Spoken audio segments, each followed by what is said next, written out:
இன்றே டவுன்லோட் செய்து உங்கள் ஃபேவரட் ஷோக்களை என்ஜாய் பண்ணுங்க. எனக்கு ஏன் இப்படி எல்லாம் நடக்குது? ஆதிய கல்யாணம் பண்ணிக்கிறதுக்காக மட்டும்தான் நான் இந்த வாழ்க்கையவே வாழ்ந்துட்டு இருக்கேன். ஒவ்வொரு நிமிஷமும் ஆதியோட வாழ போற அந்த வாழ்க்கைய கனவு கண்டுகிட்டு இருக்கேன்.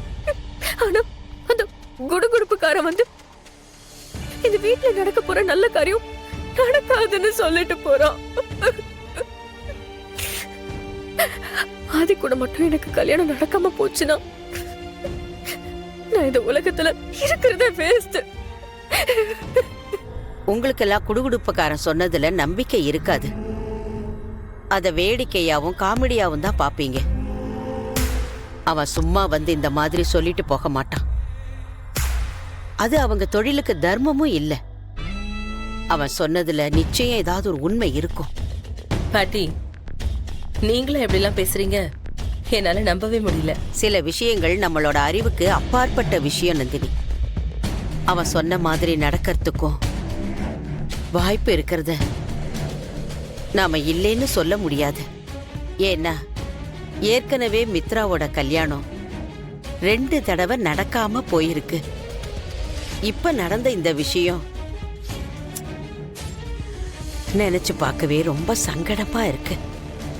மித்ராவும் அதை தாங்கிக்க முடியாம அழுதுட்டு இருக்கா. ஏன்னா அவளுக்கு ஒரு பயம். ஐயோ பாட்டி, என்ன பேசிட்டு இருக்கீங்க? இந்த விஷயத்துல மித்ராவை விட நீங்க மோசமா இருக்கீங்க. மித்ராவை சமாதானப்படுத்திட்டு வந்து நீங்க இங்க புலம்பிட்டு இருக்கீங்க. நம்ம இங்க எதுக்கு பாட்டி வந்திருக்கோம்? நம்மள மீறி மித்ரா கல்யாணத்துல யாரும் எதுவுமே பண்ண முடியாது. இல்ல, இதுல ஏதோ பிரச்சனை இருக்கு. இந்த விஷயத்தை சாதாரணமா விட்டுட முடியாது. என்னன்னு பார்க்கணும்.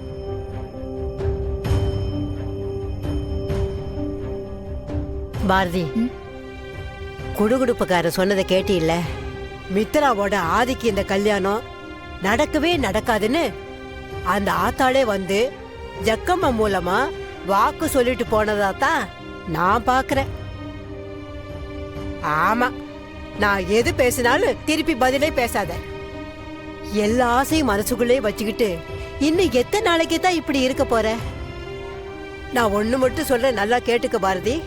நீ இனி தைரியமா இருக்கலாம். யாராலையும் இந்த கல்யாணத்தை நடத்தி வைக்கவே முடியாது.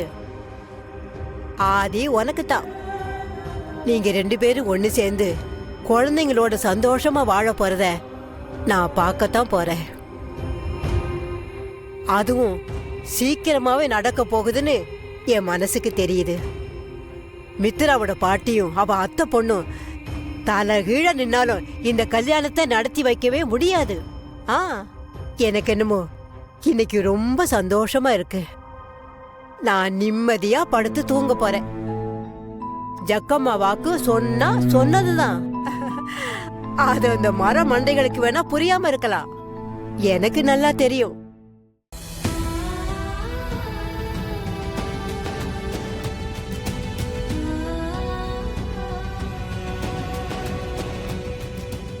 அந்த ஆள் வந்து குறி சொல்லிட்டு போனதுக்கு அப்புறம் பாரதிக்கு நம்பிக்கை வந்த மாதிரி இருக்கு. நம்ம ஊர்ல கன்னிமார்களுக்குன்னு ஒரு கோயில் இருக்கு. அந்த கோயில்ல 7 கன்னிமார் சாமிங்க இருப்பாங்க. ரொம்ப நாளா கல்யாணம் ஆகாம இருக்கிற 7 பொண்ணுங்களை நம்ம வீட்டுக்கு வர வச்சு மித்ரா கையால அவங்களுக்கு பாத பூஜை பண்ணி, வீட்டுல சின்னதா ஒரு பூஜை வச்சு மித்ரா கையால சமைச்சு அவ கையாலே பரிமாறி விருந்து வைக்கணும். அப்புறம் அந்த 7 பொண்ணுங்களுக்கும் துணிமணி எடுத்து கொடுத்து அவங்களுக்கு அதை காணிக்கையா கொடுத்து அந்த 7 பேரையும் அந்த கன்னிமார் சாமிங்களாவே நினைச்சு மித்ரா மட்டும் இல்லாம நாமளும் அவங்க கால்ல விழுந்து ஆசீர்வாதம் வாங்கிக்கணும். இந்த கல்யாணம் தடங்கலாகி தள்ளி போறதுக்கு எந்த காரணமா இருந்தாலும் சரி, அந்த சப்த கன்னிமாருங்க அதை தீர்த்து வச்சிடுவாங்கன்னு ஒரு நம்பிக்கை. அது காலங்காலமா நடக்கிற ஒரு வழக்கம்தான்ப்பா. அந்த 7 கன்னிமார் சாமிங்களும் 7 பொண்ணுங்க மூலமா வந்து மித்ராவை நல்லா இருக்கணும்னு ஆசீர்வாதம் பண்ணுவாங்க. ஏன் சுதாகர், இத்தனை நாள்ல நீங்க இந்த மாதிரி ஏதாவது பரிகாரம் பண்ணிருக்கீங்களா? இல்ல பாட்டி, கோயில்ல பண்ற பரிகாரத்தோட சரி. ம்ஹும். முதல் தடவை இந்த கல்யாணம் தடங்கல் ஆனப்பவே நீங்க இந்த பரிகாரத்தை பண்ணிருக்கணும். சரி விடு. ஏன்னா இதை எடுத்து சொல்றதுக்கு வீட்ல பெரியவங்க யாரும் இல்லைங்கிறத என்னால புரிஞ்சுக்க முடியுது. ஆனா இப்போ நம்ம மித்ராவுக்காக இத பண்ணியே ஆகணும்.